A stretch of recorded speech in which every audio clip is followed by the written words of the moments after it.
Hello, I'm Abram Van Ingen. And I'm Joanne Diaz. And this is Poetry for All. In this podcast, we read a poem, discuss it, learn from it, and then read it one more time. And today we'll be discussing Ben Jonson's elegy titled On My First Son. Joanne, would you read this poem for us? Yes. On my first son. Farewell, thou child of my right hand, and joy. My sin was too much hope of thee, loved boy. 7 years thou wert lent to me, and I thee pay, exacted by thy fate on the just day. Oh, could I lose all, Father, now? For why will man lament the state he should envy?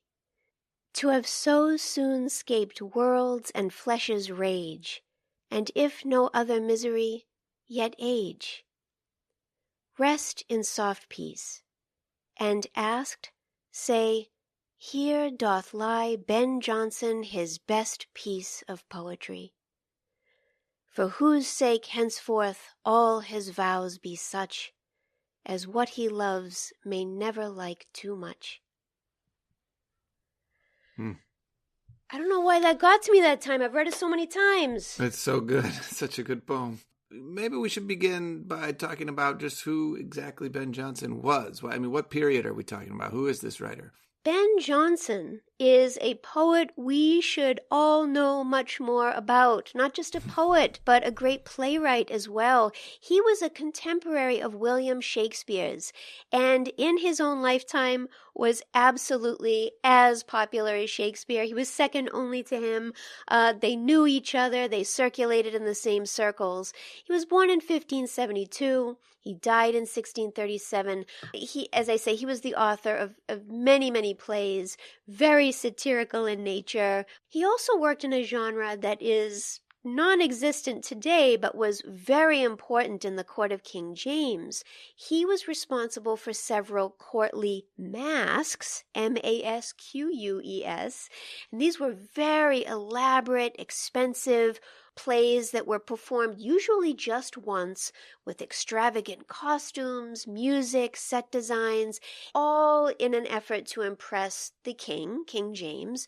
And to give you just a sense, these productions would often cost millions of dollars in today's money. But he also was a prolific poet. He wrote tiny epigrams. He also wrote longer narrative poems. And in his own personal life, he was a legendary self-promoter. He was also a convicted felon. In a duel, he murdered a fellow actor named Gabriel Spencer.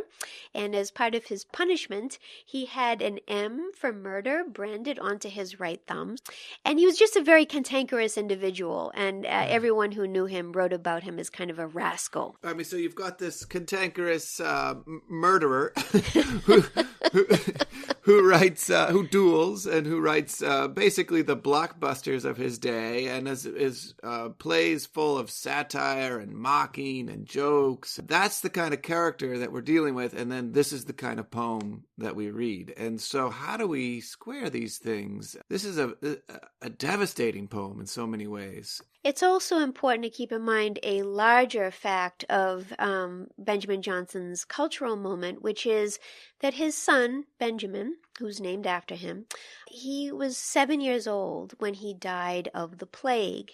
You know, all those years in graduate school, and even until recently when I would study the Renaissance, I would read that word plague and just think, okay, plagues happened, there were outbreaks, I didn't think much of it. But this was the bubonic plague. This was the plague that ravaged Europe on and off for over 300 years.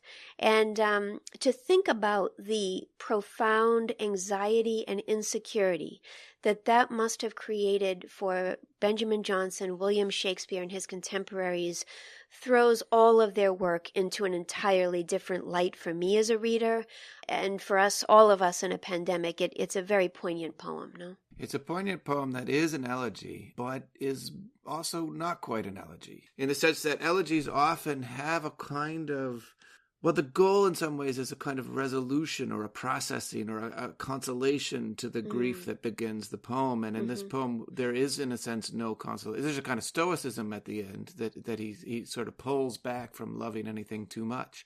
But there isn't exactly a consolation in the poem. And the other thing is that the poem, though an elegy, is also in a certain sense, an epigram. So an epigram is a short, pithy verse, quick satirical twist at the end. Usually the subject is the single thought or an event. And then you have this other thing that happens sort of within the poem, which is an epitaph, or basically the short little thing you would inscribe on a tombstone. And he, in a certain sense, writes the tombstone in the middle of this poem. And so you have epigram, epitaph, elegy. It's a poem in search of a form in many ways. Yeah, this is not our first elegy that we've discussed in this podcast. We looked at one by Anne Bradstreet. We looked at one with Laura Van Proyen several weeks ago. And each of them is so varied, is so different. And I'm fascinated by what you're saying. I mean, I know we're hurling a lot of literary terminology at our listeners. And of course, we'll supply some more information about these things on our website. But I love what you're saying about the poem is masterful. It's absolutely so precise and so beautifully done, but it both exceeds and never quite reaches what it needs to do in any one of those three things: epigram, epitaph, elegy. Maybe we can get into the poem and see what it is doing. Farewell, thou child of my right hand, and joy. My sin was too much hope of thee, loved boy. What does this first sentence achieve, Abram? What do you see it doing? So much happening here. So first of all, child of my right hand is the translation of Benjamin. That's what Benjamin means. And this boy is named Benjamin. He's named Benjamin. So there's a kind of literal, you were my strength. In fact, I named you for my strength. The biblical Benjamin is also the most loved child. Yeah. Right? So there is so many references going on here. And there is that the second line builds on that. You were the child of my right hand, since but my sin was too much hope of thee. I invested too much into you. I was so proud of you and all of your accomplishments, but also so in love with who you were that in a certain sense it had to be taken away. I mean, there's a lot going on with that phrase. It reminds me, so the other elegy that we did, one of the first elegies that we did was Anne Bradstreet's elegy for her grandchild, Elizabeth Bradstreet. And there she has the line, my heart's too much content. Yeah. And here you have, my sin was too much hope of thee. And there is this sense in the period that even with a child, if you invest too much in them, if they take the place of God, then God might take them away to turn you back to God. Some people sort of embraced that theology wholeheartedly. Other people sort of invoked that theology without necessarily embracing it. And I think you have a kind of invocation of that theology in this poem here. So I think what I hear you saying is, to some extent, this first sentence almost functions like a confession, doesn't it? I mean, he's saying goodbye, but he's also confessing that he sinned. Yes, and I think the goodbye part that you just mentioned is really important too, because part of the power of this is that he is saying goodbye, but he's saying goodbye to the child, as though the child were still alive. Yes. As though he has not fully let go. So that's, in poetry we call this apostrophe. By talking to the child, there is, in a certain sense, an unwillingness to let the child go. Thou, child, farewell, thou, child of my right hand. And I love this little bit in the first line, and joy, as though just this little extra. So it's not just that you are the strength of my right hand, and joy. So not only is the child his joy, but it's almost like he's saying farewell to joy itself, as he buries the child. It's just so powerful. And I love what you say about apostrophe, of course, because that is any moment in a poem where the poetic speaker is addressing someone who's absent, right? And this is such a powerful tradition in elegy, this attempt to speak to the dead, this attempt to still try to reach out to them with language. Yeah, and then we move to these next two lines, which take us in a totally different direction. 7 years thou wert lent to me, and I thee pay, exacted by thy fate on the just day. What words strike you here? Lending and payment I'm interested in those because that sounds like a legal or a financial transaction, that there's a kind of metaphor he's tapping into there. Do you want to say something about that?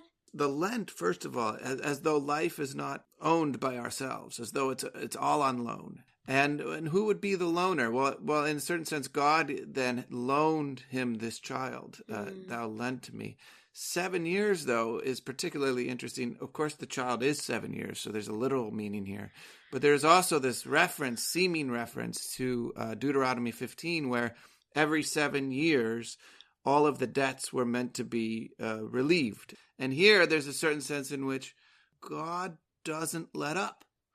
That is, that God has made this loan, and at the end of 7 years, instead of freeing the father from the debt or whatever, he exacts payment. He takes him back, exacted by that fate on the just day. And so there's a sense, there's almost an implied sense here in which God is not following God's own laws that he set up.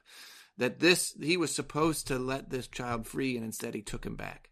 Oh my God. So there's a way in which this is revealing the speaker's anger at the injustice. It says on the just day, this is an unjust death. You know, the real deep frustration is so palpable in what you're describing there. And then, oh, could I lose all, Father, now? For why will man lament the state he should envy? Oh my God, I love this. And this is where, when I read these two lines, I hear Jonson, the dramatist. I hear Jonson, the great actor. That could I lose all, Father, now? Oh, it's an exclamation that's very open, it's very long, it's full of grief and agitation. And when it appears on the Renaissance stage and elsewhere, it's almost a placeholder for when the actor cannot find the words. It's beyond speech, but then he comes back to speech. Oh, could I lose all, Father, now? Could I just lose that identity altogether? Yeah, and again, it reminds me with this resonance to Anne Bradstreet. Why should I once bewail thy state? This sense in which, let's assume that you are now in heaven. Isn't that a good thing? And yet it's not, right? This question is a question that belies itself. That is, you don't ask this question unless you are lamenting. Right, and is he basically saying, if I could just lose my identity as a father, I wouldn't have to be so sad? The way I read this line is, why should a person lament the state of someone who has gone to heaven? Shouldn't we envy somebody who goes to heaven so quickly? And then that makes the next two lines then sort of play that out. To go to heaven so early, at the age of 7, means you get to escape all of the rage of the world, all of the rage of the flesh. And even if you have a good life, even if you don't have to face the world's and the flesh's rage, you're still going to hit misery when you get to old age. And you get to escape that. So isn't it better to die young? Isn't it in fact great to die at 7 and go to heaven and escape all of the misery of the world? So it's a very dark view of the world. Yes, and that was very common in the Renaissance, this notion of the contemptus mundi, right? Contempt of the earthly trappings of the world, of our body and its degradations over time. That was a very common sort of trope. But also, it's as if he's putting himself in that frame of mind in order to cope with this loss too, totally. Right? Yeah, totally. I mean, it's not as though he actually believes himself here, right? Yeah. I mean, wouldn't he rather have the child back? I mean, that's obvious, right? And so he's saying all of this to get himself past it. And then at that very moment when you think maybe he has gotten past it, you get these lines: rest in soft peace, and asked, say, here doth lie Ben Jonson, his best piece of poetry. So there, again, he's speaking directly to the Son. And he's saying, rest in peace. That's a very common phrase that we have to this day. And basically this sentence is saying, rest in soft peace. And if you are asked, say this. Right? And he's compressing the language because, of course, he's fitting into the meter. But if you're asked, here's what you need to say. Here doth lie Ben Jonson, his best piece of poetry. And that is in quotes. Here doth lie Ben Jonson, his best piece of poetry, which functions as a true epitaph, or what one might write on a tombstone. And it's amazing because, of course, Ben Jonson is a great poet, but of all that he's written or created or made, this is the very best that he was capable of making. And, just for the etymology of poet, our word poet comes from the Greek poetis, which is from poein, which means to make. So here, Ben Jonson is maker of poetry, maker of this sun, and the two become kind of intertwined there in a really interesting way, right? And Jonson, of course, thought very highly of himself. Yes. Right? Yes. It's not as though, this is a very humble man who then says, the child is the best piece of poetry. No, this is a guy who thought his poetry was great and wrote a ton of it and was great, and still it is all worthless compared to this child. He would, in effect, trade it all in to have this child back. Yeah, that's right. And then let's look at how the poem ends. For whose sake henceforth all his vows be such as what he loves may never like too much.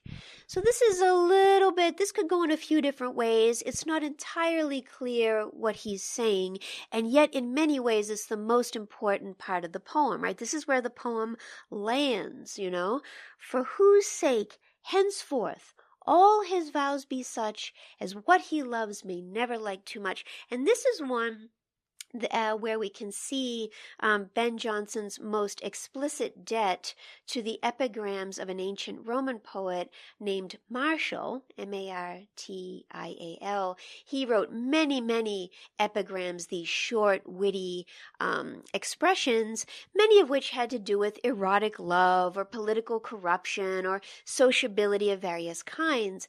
But several of Martial's epigrams had to do with the death of young boys. And this is one that Ben Jonson is borrowing from in a very explicit way, in which Martial is mourning the loss of a young boy and saying, well, I've learned from this death to not love so much. Mm-hmm. Yeah, there's a direct sort of stoicism is not consolation. I wouldn't call it that. It's a way of saying the only solution is to love less. What's interesting to me is is that a choice you can really make? I mean, it's sort of like this, I know what I'll do now. I'll simply shut down my emotions. But it's hard to imagine him actually following through on a thing like that. It sort of feels like another of these momentary stays against confusion, as Robert Frost says. This sense of a kind of moment of saying, okay, fine, I'll rest in this. But he's not rested at the end of this poem. So that I agree with that. And even if the poem suggests a shift toward stoic, calm acceptance of his son's death, even if it suggests a more guarded approach toward love in the future, I'm not sure I believe it, even though the poem is so authoritative in its tone. Even though I come to this poem in order to understand his grief, I think what I'm realizing as we talk about this poem is that Jonson is not offering an authoritative insight into grief, except that he's guiding us toward what the experience feels like, which is difficult to measure, difficult to contain, even as he tries to contain it in this brief poem. There is this sense of incredible disorder and this attempt to how much order do you need? These couplets, one after another, iambic pentameter, one after another. This sense of if I could just master this, if I could just put this in order, if I could just make it rhyme, I will be able to move past it. And the final sense you get is that no, you've got a momentary stay against confusion, but the confusion is the thing that lasts. Yeah, it's incredible. With all that in mind, would you read the poem again so we can think about some of this? Yes. On my first son. Farewell, thou child of my right hand and joy. My sin was too much hope of thee, loved boy. 7 years thou wert lent to me, and I thee pay, exacted by thy fate on the just day. Oh, could I lose all father now! For why will man lament the state he should envy, to have so soon scap'd world's and flesh's rage, and if no other misery, yet age?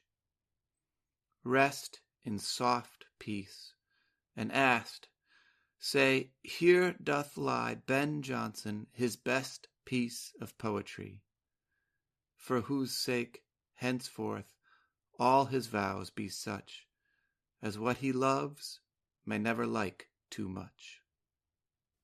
That was a beautiful reading. Thank you. For more about Ben Jonson, epigrams, epitaphs, elegies, apostrophes, and all the other language that we hurled at you in these past few minutes, please visit our website at poetryforall.fireside.fm.